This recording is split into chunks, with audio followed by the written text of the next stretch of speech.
아주 쉬우면서도 지키기 어려운 주의사항이에요. 만약 이것들을 지킬 수 없다면 제 생각에는 어디 가서 애니어그램 배웠다고 안 하는 게 낫지 않을까, 그런 생각이 들 정도입니다. 안녕하세요. 언제나 미셸로입니다. 오늘은 애니어그램을 배우는 사람이라면 누구나 다 꼭 지켰으면 좋겠는 애니어그램 주의사항에 대해서 이야기를 해보려고 합니다. 그런데 애니어그램은 왜 주의사항이 필요할까요? 그건 너무나도 예민한 우리 모두의 내면에 대한 이야기를 하고 있기 때문입니다. 사람의 성격, 인격에 대한 이야기는 너무나도 낱낱이 파헤치는 것은 누구나 다 알고 싶으면서도 알고 싶지 않은, 정확하게 파악하고 싶으면서도 이것이 너무 적나라했을 때 오는 그런 고통이나 환멸감 같은 것이 있기 때문에 서로에게 상처 주지 않을 그런 주의사항이 필요하다고 저는 생각하고 있습니다. 애니어그램이 처음 생겼을 때는 애니어그램을 전해줬을 때 단 한 명의 제자에게만 글로 적지도 않고 오로지 말로써 아주 비밀처럼, 신비로운 이야기처럼 단 한 명의 제자에게만 조용히 전해졌던 것입니다. 하지만 우리가 살고 있는 이곳은 내면에 대해서 알고 싶어하는 것이 어떠한 비밀이나 신비주의에 속하지 않는 시대가 왔어요. 인간의 의식이 그만큼 성숙되어 가고 있는 것이죠. 누구나 다 알고 싶어하고 더 정확하게 설명해 줄 수 있는 것이 무엇일까 탐구하는 시대가 왔죠. 아무도 모르게 전해지던 이 이론이 다 까발려진 시대에서 살고 있기 때문에 애니어그램을 공부하고 습득하는 데 있어서 주의사항이 필요하다고 생각합니다. 나도 상처받지 않고 다른 사람에게도 상처 주지 않기 위해서는 아주 필수적이다라는 것이죠. 첫 번째는 애니어그램 검사 결과를 신뢰하지 말라는 것입니다. 애니어그램은 나의 내면의 움직임, 내가 엄마의 뱃속에서 잉태되면서부터 세상에 대해서 내가 경험하고 판단한 내 결과를 성격으로 삶은 것이기 때문에 이 성격은 검사 결과지에 따라서 달라지면 안 돼요. 애니어그램 성격 유형은 오직 하나입니다. 내가 살면서 내가 나의 성격이 좀 부족하다고 생각해서 날개를 좀 취한다던가, 엄마나 아빠의 성격 유형을 많이 배웠다던가, 아니면 내가 좀 건강하거나 건강하지 못한 삶에 있어서 화살 방향으로 튀어나갈 수 있을지언정 기본적인 나의 성격 유형은 절대 변하면 안 돼요. 하지만 인터넷이나 애니어그램 어플 이런 걸 사용해 보면 검사 결과가 다르게 나올 때가 있다. 이런 걸 경험해 보신 적이 있으실 거예요. 저도 그렇더라고요. 그렇기 때문에 우리는 생각을 해봐야 합니다. 애니어그램 성격 검사 결과를 정말로 신뢰해야 할까? 저의 답은 그 검사 결과를 신뢰하기보다 이 검사 결과가 나의 날개나 화살 혹은 부모님의 유형이라고 생각을 하고 거기서부터 출발해보면 좋겠다 라는 생각입니다. 그 검사 결과에 나온 답은, 그 유형은 나의 성격이 아니라 내가 나의 성격으로부터 출발한, 이 세상에 내가 적응하기 위해서 어쩔 수 없이 취해진 가면 중에 하나이다 라고 받아들이시면 될 것 같아요. 검사 결과가 4유형이 나왔으면 내가 4유형이 나왔네? 이게 나의 성격 유형이야? 라고 하지 마시고 거기서부터 출발하시면 됩니다. 이게 나의 화살이나 날개나 부모님 유형일 수도 있다는 얘기구나. 그렇다면 여기서 나를 찾아가 봐야 되겠다. 그 검사 결과에서 나를 어떻게 찾아가는지는 제가 예전에 설명해 놓은 영상이 있거든요. 이 영상 설명란에 링크를 해둘 테니까 궁금하신 분들은 영상을 참고하시면 좋을 것 같습니다. 자, 두 번째 주의사항은 다른 사람을 번호로 보지 말 것입니다. 저도 그런 적이 있었는데요. 이전에는 관심이 없던 사람들까지 애니어그램을 공부하고 나면 저 사람이 몇 유형인지 너무 궁금한 거예요. 저 사람 7인가? 8인가? 1인가? 머리가 엄청 바쁘죠. 나뿐만 아니라 타인도 다 파악하고 싶어지거든요. 하지만 애니어그램은 나를 알기 위한 이론이에요. 나를 이해하고 받아들이려고 이걸 배운 거잖아요. 다른 사람이 무슨 유형이든 알게 뭐예요. 하지만 내 가족은 좀 알 필요가 있죠. 내가 왜 이렇게 사는지, 내가 어떻게 살았길래 여기까지 왔는지를 알려면 나의 가족에 대해서 아는 거는 필수적이죠. 그래서 나의 가족, 나의 배우자, 나의 배우자의 가족, 그리고 나의 자녀들. 요 정도는 좀 큰 범주에 있는 나의 가족은 애니어그램 유형을 잘 알아두시면 내가 나를 이해하고 받아들이고 내가 함께 많이 생활하는 이 사람들에 대해서 알면 알수록 더 수월하게 편안하게 살 수 있으니까 우리 가족은 유형을 알아차리시되 아직 잘 모르는 사람들까지도 그 유형을 다 알 필요는 없다. 그러니까 너무 피곤한 일이다. 이렇게 얘기해드리고 싶어요. 너무나도 힘들어하는 친구에게 애니어그램을 소개해줄 수는 있겠죠. 언제나 미시엘로의 애니어그램 TV 채널 같은 거 공유해줄 수는 있겠죠. 하지만 몇 유형이야 라고 알려주진 마세요. 그 사람이 직접 알아야 하고 직접 공부해야만 하고 스스로 찾아가야 해요. 몇 년이 걸리던 그건 그 사람의 몫입니다. 사람의 머리는 참 단순해서 내가 알고 싶은 만큼만 갈 수 있어요. 내가 받아들일 수 있는 만큼만 볼 수 있어요. 우리의 눈과 귀는 닫혀 있기 때문이죠. 우리는 멀쩡한 몸으로 눈과 귀가 멀어서 사는 사람들입니다. 그래서 보고 있으면서도 보지 못하는 것들을 열어주는 것이 애니어그램이 그 중에 하나인데 내가 알아차릴 수 있을 만큼만 받아들일 수 있기 때문에 다른 사람에게 소개는 해주시되 미리 알려주지 마시고 나를 이해하고 받아들이는 용도로 애니어그램을 사용하시라. 특히 타인의 어떤 유형인지 굳이 알려고 하지 마셨으면 좋겠습니다. 세 번째는 죄책감이나 원망의 감정에서 분리될 것입니다. 작년쯤 댓글에 어떤 어머니께서 본인의 아들이 어떤 유형인 것 같은데 너무 속상해서 밤새 잠도 잘 못 자고 눈물만 나고 이 아이가 이 험난한 세상 이렇게 유약한 유형으로 태어나서 어떻게 살아갈지 너무 막막하고 다 자신의 잘못인 것 같아서 힘들다고 하시는 겁니다. 맞아요. 부모라면 당연히 그런 생각이 들 수밖에 없을 겁니다. 저도 첫 아이가 태어났을 때 이 아이의 유형이 알아차려지면서 막 쓴웃음이 나더라고요. 눈물이 막 났어요. 첫 아이를 안아보는 그런 감격스러운 마음과 동시에 어떤 부분이 나를 너무 힘들게 해서 이 아이가 이런 유형으로 태어났구나 알아지니까 그게 너무 내 마음을 쓰리게 하더라고요. 아이의 성격, 아이의 모든 것은 다 부모님의 책임이잖아요. 이 모든 게 다 내 탓 같은 거죠.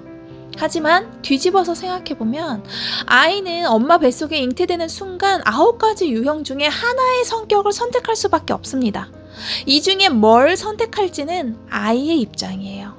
그건 이 아이가 선택한 성격이기 때문에 우리는 죄책감을 가질 것이 아니라 존중해 주어야 하는 것이죠. 부모라면 누구나 다 내 탓이다 라는 죄책감을 가질 수밖에 없지만 그런 안타까운 마음은 가지시되 그것에 너무 빠져서 밤새 잠을 못 이룬다던가 눈물이 나서 일상생활이 불가능해지는 건 그만하셔야 합니다. 또 나의 유형을 알게 되면 부모님에 대한 원망이 생기기도 합니다. 애니어그램 유형을 알려고 이제 어린 시절의 이야기들을 많이 떠올려 보게 되잖아요. 그럴 때 우리는 부모님에 대한 원망이 생길 수밖에 없습니다. 그때 나에게 좀 더 이런 걸 해줬더라면, 지금 내가 많이 뭐가 부족한데 그때 나에게 그걸 채워줬더라면 지금의 내가 조금 더 나아지지 않았을까? 라는 생각이 들 수밖에 없죠. 원망이 끝도 없이 이어집니다. 생각의 꼬리가 꼬리를 멈추지 않게 돼요. 하지만 이러한 격분을 느끼는 나의 마음은 알아주시되 완전히 억누르라는 게 아닙니다. 충분히 요동치는 나의 마음은 느끼고 알아주시되 그것에 지나치게 연민의 감정에 빠져서 갑자기 부모님이랑 대화 중에 어린 시절 이야기를 꺼내서 화를 낸다던가 사과를 받아내려고 하게 된다면 아마 본인도 부모님도 상처가 될 거라고 생각됩니다. 부모님은 이미 나에게 미안한 마음으로 빚진 상태로 살고 계세요. 하지만 그런 빚진 마음을 다 드러내는 분이 있는가 하면 오히려 더 화내고 역정을 내는 분들도 있죠. 그렇게 되지 않으려면 우리가 조금 더 건강한 마음으로 조금 더 상처받지 않게 살려면 굳이 돌이킬 수도 없는 그 시간을, 물론 사과하실 수 있는 분들이라던가 사과를 받을 수 있는 좋은 이야기가 형성이 된다면 더 할 나위 없이 좋겠지만 그게 아니라면 굳이 잊고 사시는 분들에게 변화할 이유가 전혀 없는 분들을 들쑤시지 마시고 그냥 내 감정을 잘 추스리면 됩니다. 내가 나를 바라보고 화가 나면 화를 내고 눈물이 나면 울고 그런 마음을 잘 다독여서 잘했다, 수고했다, 내가 너 여기까지 어떻게 온지 내가 다 잘 알지, 알아주면 됩니다. 내 마음을 잘 아는 거 나밖에 없어요. 누가 나를 위로한들 그게 오래 갈까요? 그때뿐이에요. 내가 나를 이해해주고 받아들여주고 응원해줘야 해요. 그 일을 다 겪고도 너 이렇게 성장해서 어른이 되었어? 너 정말 대단하다, 멋지다. 칭찬해 주어야 합니다. 자녀를 향한 죄책감도 부모님을 향한 원망도 지나치면 나 스스로에게 독이 될 뿐입니다. 우리는 그런 나를 잘 다독여서 다음을 향해 가야 합니다. 우리 애니어그램 살려고 배운 거잖아요. 조금 더 나아지려고 배운 거잖아요. 나에게 자꾸 부정적인 마음을 주는 것도 거짓자에 움직일 수도 있어요. 너 왜 바뀌려고 해? 왜 달라지려고 해? 이게 너야. 그냥 이대로 살아. 이게 더 편하잖아. 거짓자아의 속삭임입니다. 끊임없이 나를 유혹해요. 하지만 거기서 벗어날 수 있어야 하죠. 우리가 온전히 거짓자로부터 분리될 수는 없겠지만 나를 무너뜨리는 그 감정은 자꾸 분리시켜서 객관화시켜서 바라볼 수 있어야 합니다. 네 번째, 내 유형을 차라리 잊어버릴 것입니다. 애니어그램 유형을 공부하고 나의 유형을 깨달아서 내가 어떤 사람이구나, 지금까지 나의 모든 행동들이 이 유형으로부터 출발했다는 사실을 알아차렸다면 이제 그 유형을 잊어버리고 살면 됩니다. 내가 어떠한 사람인지를 알았는데 계속해서 그 유형에 연결시켜서 나의 모든 행동과 감정들을 합리화시킬 필요는 없어요. 오히려 나를 더 열고 생각하면서 바라보고 객관화시켜야 하죠. 우리 안에는 9가지 유형이 모두 다 존재합니다. 다만 내가 살아남기 위해서 한 가지 유형만을 집착해서 이게 아니면 나는 살아남을 수 없을 거라고 착각한 거잖아요. 그러니까 내가 살기 위해 잡았던 그 유형을 알아냈다면 잡고 있던 이 손을 놓고 살 수 있는 연습을 해야죠.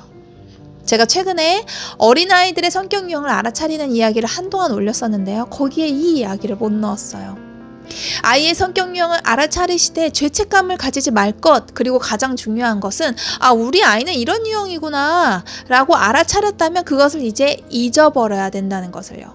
왜냐면 나는 아이의 보호자니까 이 아이를 평생 케어를 해야 되는데 내가 아이에 대한 어떤 확고한 유형이나 어떤 신념으로 이 아이를 하나의 틀에 가두어 놓으면 안 되잖아요. 이 아이의 삶은 아직도 많이 남아있고 아이의 가능성은 너무나도 무궁무진한데 내가 부모라고 어떠한 틀에 맞춰서 너 이 부분이 약하니까 이걸 해야 돼, 넌 이걸 못하니까 이걸 배워야 해, 이런 생각은 아이를 자유롭지 못하게 하고 더 좁은 사고방식으로 살 수밖에 없게 만든다고 저는 생각해요. 나 자신도 마찬가지죠. 내가 어떠한 유형인 걸 알았다면 그건 그냥 나를 이해하는 정도로 생각하시면 돼요. 그 삶을 어떻게 살아갈 것인가는 내가 스스로 선택하는 건데 그걸 나의 모든 성격 유형의 모든 것을 쑤셔 넣어서 생각할 필요는 없죠. 오히려 더 열린 마음으로 나를 바라보고 살아가야 합니다. 왜 기껏 내 유형 알아차리라고 해놓고 또 잊어버리라고 하냐, 왜 이런 얘기를 하냐면 인터넷에 검색해보면 애니어그램으로 나의 성격을 장점과 단점으로 나눠놓고 내 성격이 건강한 방향으로 가기 위한 습관이나 행동, 생각을 바꾸려고 하는 내용이 있어요. 아이들의 성격 유형도 이 아이의 부족한 부분을 부모가 고쳐줄 수 있는 그런 내용이 있는 걸 본 적이 있거든요. 진짜 그 내용이 어마어마하더라고요. 그걸 보는데 너무너무 숨이 막히는 겁니다. 아니, 내가 나를 바꿔내지도 못하면서 나의 아이를 바꿀 수 있을까요? 우리의 마음이, 우리의 생각이나 성격 이런 게 막 연습한다고 바꿔지는 거였어요. 그런 거였으면 저도 진작에 달라졌을 거예요. 애니어그램 공부한 지 이제 10년이 넘었는데 이제서야 좀 애니어그램이 뭘 말하려고 하는지 알 것 같거든요. 근데 만약에 그 10년 동안 내가 내 성격에 단점이 많다고 생각해서 막 바꾸려고 했다면 아마 저는 더 고통 속으로 처박혔을 것 같아요. 내가 문제가 많은 사람이라고 생각되니까요. 애니어그램은 그런 게 아닙니다. 성격에는 장단점이 없어요. 그냥 생존 본능일 뿐이에요. 살려고 그런 거예요. 이게 아니면 나는 죽을 수도 있다고 느꼈기 때문에 선택한 성격이에요. 애니어그램이 부정적인 단원으로만 되어 있다고 느낄 수도 있어요. 왜냐하면 거짓자를 설명하고 있기 때문이죠. 하지만 그 거짓자의 너머에는 참나, 아주 완벽하고 강하고 현명한, 너무나도 평온하고 사랑이 가득한 그러한 고요한 존재가 있어요. 그 존재가 엄청 멀리 있는 게 아니라 우리 모두 안에 다 갖고 갖고 있습니다. 9가지 성격을 모두 골고루 갖추고 있는 아주 완전한 존재예요. 그래서 애니어그램 지혜책에는 우리 모두가 통합으로 가야 한다. 그래서 통합으로 가기 위해서 그런 나의 성격적인 걸림돌을 미리 알아차려야 한다라고 되어 있어요. 다음번에 통합에 대한 이야기를 제가 할 수 있으면 참 좋겠네요. 이 통합으로 가는 길을 내 힘으로 막 억지로 하지 말라는 의미에서 4번째 주의사항에 차라리 내 유형을 잊어버릴 것이라고 저는 말씀드리고 싶습니다. 애니어그램은 막 노란색이었던 내가 빨간색이 되는 게 아닙니다. 조금 더 선명한 노란색으로 살아갈 수 있도록 도와주는 것이죠. 오늘의 이야기를 한번 정리해 볼까요? 첫 번째, 애니어그램 검사를 신뢰하지 말 것. 두 번째, 다른 사람을 번호로 보지 말 것. 세 번째, 죄책감이나 원망의 감정에서 분리될 것. 네 번째, 나의 유형을 차라리 잊어버릴 것입니다. 아주 쉬우면서도 지키기 어려운 주의사항이에요. 만약 이것들을 지킬 수 없다면 제 생각에는 어디 가서 애니어그램 배웠다고 안 하는 게 낫지 않을까, 그런 생각이 들 정도입니다. 저의 채널이 애니어그램을 알고 앞으로 살아가는 데 도움이 되었으면 좋겠다는 생각에 오늘의 내용을 만들어 봤습니다. 그럼 다음에 만나요.